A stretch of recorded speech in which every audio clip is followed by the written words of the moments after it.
وسلم صلاۃ و سلام علیک یا رسول اللہ صلی اللہ تعالی علیہ وسلم۔ مسلسل 11 شب بحمدہ تعالی ہماری مسجد میں سرکار بغداد کا تذکر و بعد نماز عشاء مختصر ہوا، اسی کے ساتھ ساتھ گزشتہ جمعہ بھی آپ نے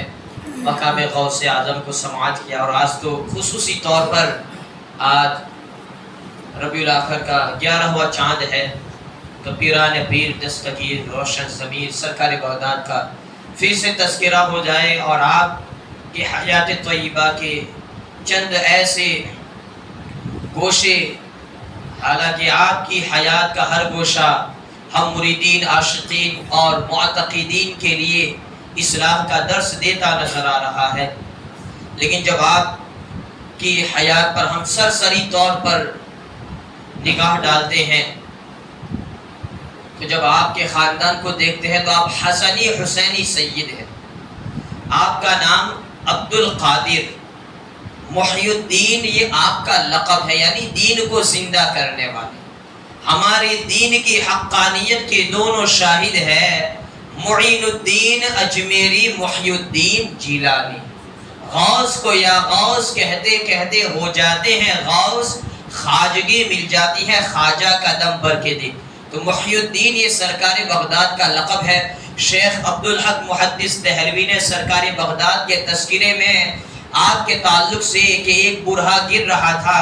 سرکار بغداد نے اس کا ہاتھ تھاما تو اس نے کہا کہ میں دین ہوں، خدا کا دین ہوں، میں مرنے پر ہوں، لیکن تم مجھے زندہ کرو گے تو اسی سے آپ کا لقب پڑا محی الدین، دین کو زندہ کرنے والے۔ تو آپ کا نام عبد القادر، لقب محی الدین، گیلان فارسی میں وہاں کے رہنے والے تھے، اس لیے آپ کو گیلانی کہا جاتا ہے۔ میں نے تفصیلاً قواعد بھی بتائے ہیں، لیکن چونکہ عربی میں گاف نہیں آتا ہے اس لیے غین کے ساتھ یا جیم کے ساتھ آپ کو جیلان، یعنی جیلان کے رہنے والے، اس نسبت سے آپ کو جیلانی کہا جاتا ہے۔ والد بزرگوار ابو صالح موسیٰ جنگی دوست، کنیت ابو صالح، نام موسیٰ جنگی دوست، یہ لقب۔ وقت کے بے مثال متقی اور پرہیزگار، اور والدہ کو دیکھتے ہیں تو فاطمہ ام الخیر، یعنی جہاں پر معرفت و عبادت، تقوی اور پرہیزگاری کی کوئی کمی نہیں ہے، فاطمہ ثانی، یعنی ایک وہ فاطمہ ہے جو ہمارے نبی کی شہزادی ہے، جن کی طہارت پر پوری کائنات شاہد ہے۔ آج اسی فاطمہ کی شہزادی سرکار بغداد کی والدہ، جن کو فاطمہ ثانی بھی کہا جاتا ہے، یعنی بالکل سیدہ فاطمہ زہرا رضی اللہ تعالی عنہا کا عکس سرکار بغداد کی والدہ میں نظر آ رہا ہے۔ جب آپ کے نانا کی بات کریں، اور کیوں نہ ہو، اس لیے کہ آپ کی والدہ اس مرد مجاہد، اس مرد قلندر کی شہزادی ہے، جس کا رعب اس دور کے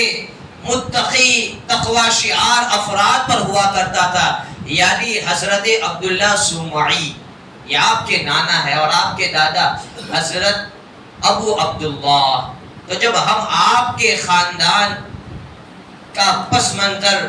اختصار کے ساتھ سرکار بغداد کا ہم بیک گراؤنڈ دیکھتے ہیں، تو چاہے وہ آپ کا ننیحال ہو، چاہے آپ کا ددیحال ہو، چاہے آپ کی والدہ ہو، چاہے آپ کے نانا ہو، چاہے آپ کے والد ہو، چاہے آپ کے دادا ہو، سب کے سب تقوی اور پرہیزگاری میں اپنے اپنے اعتبار سے بے مثال نظر آتے ہیں۔ تو ایسے خاندان کا جو بچہ ہوتا ہے، دنیا اس کو غوث اعظم کہنے پر مجبور ہو جاتی ہے، کیونکہ ان کا ماحول گھریلو وہی ایسا تھا، چونکہ بچوں کی پرورش پر والدین کا، گھر والوں کا بڑا اثر پڑتا ہے۔ ہمارا جیسا ماحول، ہمارا جیسا معاشرہ، ہمارا بچہ بڑا ہو کر جوان ہو کر ویسے ہی ہوتا ہے، لیکن وہ عبد القادر سرکار بغداد جنہوں نے آنکھ کھولتے ہی اس دنیا میں تشریف لاتے ہی اپنے والد بزرگوار کو سجدے میں دیکھا ہو، وہ عبد القادر جن کی سماعتوں کے حوالے خدا کا کلام ان کی والدہ کرتی رہتی ہو، کبھی انہوں نے والدہ کو کلام پاک کو تلاوت کرتے ہوئے سنا تو کبھی والدہ کو کلام پاک کو تلاوت کرتے ہوئے دیکھا ہو، کبھی جن کی زبان مبارک پر الا اللہ کی ضرب جاری ہوتی ہو، کبھی والد کی زبان پر لا الہ الا اللہ کے کلمات صادر ہوتے ہو، کبھی نانا کے گھر جائے تو وہاں پر آپ کو ایک عبادت جیسا ماحول نظر آئے۔ اس طریقے سے جب بندے کا بچپن ہو یا اس کی جوانی ہو یا اس کے شروع کے ایام ہو، ایک عبادت والے معاشرے میں جب بچہ اپنی آنکھ کو کھولتا ہے تو وہ وقت کا ولی کامل اور رہبر کامل بنتا ہے۔ جب ہم اور پیچھے جاتے ہیں تو واقعے کے اعتبار سے بیان کر دیا جاتا ہے، لیکن بے مثال تقویٰ آپ کی والدہ کا، بے مثال تقویٰ آپ کے والد کا۔ آپ نے واقعہ نہیں سنا کہ سرکار بغداد کے والد نہر کے کنارے پر تھے، وہ سیب آپ نے پا لیا، سیب کھا تو لیا، اس طریقے کی شدت کی بھوک نے سیب کھانے کے انجام سے آپ کو فراموش کرتے ہوئے اس سیب کو آپ نے اپنا نوالا بنا کر جب آپ کے ضمیر نے جب آپ کو مخاطب کیا اور کہا کہ اے موسیٰ، کیا تو نے یہ جو سیب کھایا ہے واقعی میں تیرے لیے حلال ہے؟ یہاں پر تقویٰ کی بات نہیں ہے، تقویٰ کے اوپر کا ایک مقام آتا ہے، ورع، اس کی بات ہے۔ حسنات الابراری سیئات المقربین، ہم تو متقی ہو جائے، گناہوں سے بچے، یہی بڑی بات ہے، لیکن تقویٰ کے اوپر کا مقام بھی آتا ہے، اس کو ورع کہتے ہیں، صاحب ورع۔ تو یہ ایسے لوگ ہیں جو اس لیول پر پہنچے ہوئے ہیں۔ تو جب آپ نے سیب تو کھا لیا، اب آپ کو اس کا انجام بے فکر کرنے لگا کہ واقعی میں یہ سیب کس کا ہوگا، اس کے مالک کی اجازت ہوگی یا نہیں ہوگی، یہ کھانا میرے لیے جائز ہوگا یا نہیں ہوگا۔ تو اس طریقے سے آپ نے اس سیب کے مالک کو تلاش کرنے کے لیے جب اس نہر کے آپ نے کنارے کنارے چلنے لگے تاکہ کوئی بھی باغ یا ایسے آسان نظر آ جائے جس کی وجہ سے پتا چل جائے یہ سیب کس باغ کا ہے، اس کا مالک کون ہے۔ جاتے جاتے آپ جب اس باغ کے کنارے پر جاتے ہیں، اس باغ کو آپ دیکھتے ہیں جہاں پر سیب کے درخت تھے اور اس کے مالک کی جستجو جب آپ کرتے ہیں تو کہا جاتا ہے کہ ایک نوجوان ہے، حسین و جمیل ہے، جس کے چہرے سے بزرگی، تقوی اور پرہیزگاری کے آثار ظاہر ہو رہے ہیں، جس نے ایک سیب کو کھایا ہے تو اپنے انتقام کی وجہ سے اس کے مالک کو تلاشتے یہاں پر آیا ہوا ہے۔ تو حضرت عبداللہ سمی اپنی خانقاہ کو چھوڑ کر باغ میں آتے ہیں۔ کیسا تو کیسا نوجوان ہے جو ایک نہر میں جاری ہونے والے سیب کو کھانے کے بعد اس کے گناہ پر فکر مند ہو۔ واقعی میں یہ نوجوان کوئی معمولی نہیں ہوگا، لہذا آپ نے اس نوجوان کو نہیں چھوڑنا تھا۔ تو سرکار بغداد کے والد کو کہا کہ میں اسی وقت تمہیں معاف کروں گا جب تم میرے باغات کو سیراب کرو، پانی دو۔ تو اس طریقے سے جو مدت طے ہوئی، ایک سیب کھانا جو کہ حقیقت میں بہتا ہوا آیا تھا،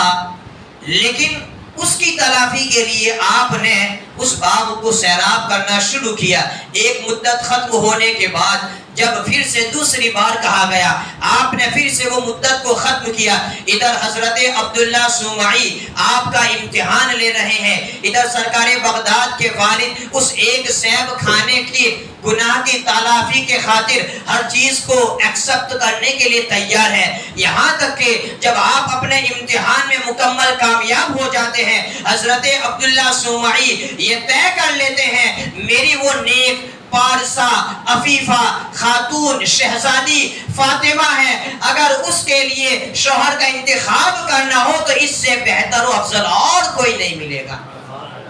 لہذا پھر سے اور ٹٹولنے کے لیے اب کہتے ہیں کہ اگر تمہیں اس سیب کھانے کی تلافی کرنی ہو تو میری ایسی بچی سے نکاح کرنا پڑے گا جو آنکھوں سے اندھی، کانوں سے بہری، زبان سے گونگی، ہاتھ سے اپاہج، پاؤں سے لنگڑی ہے۔ قبول کرے گا آج کا نوجوان؟ آج کا نوجوان لیکن نہیں۔ کیوں؟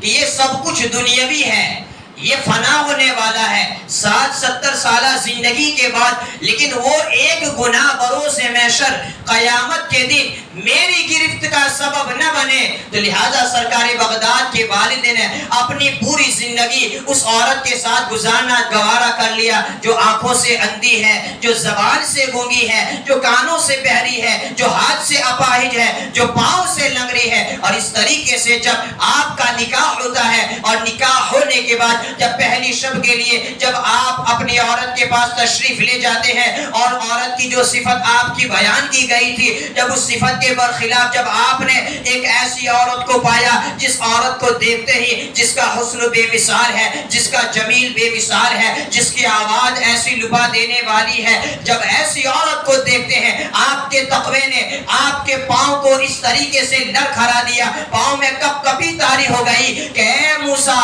کہیں اس عورت کے پاس تو نہیں آ گیا جس کا چھونا تیرے لیے حرام ہے۔ یہ ہرگز ہرگز وہ عورت نہیں ہو سکتی ہے جس کے ساتھ تیرا نکاح ہوا ہے۔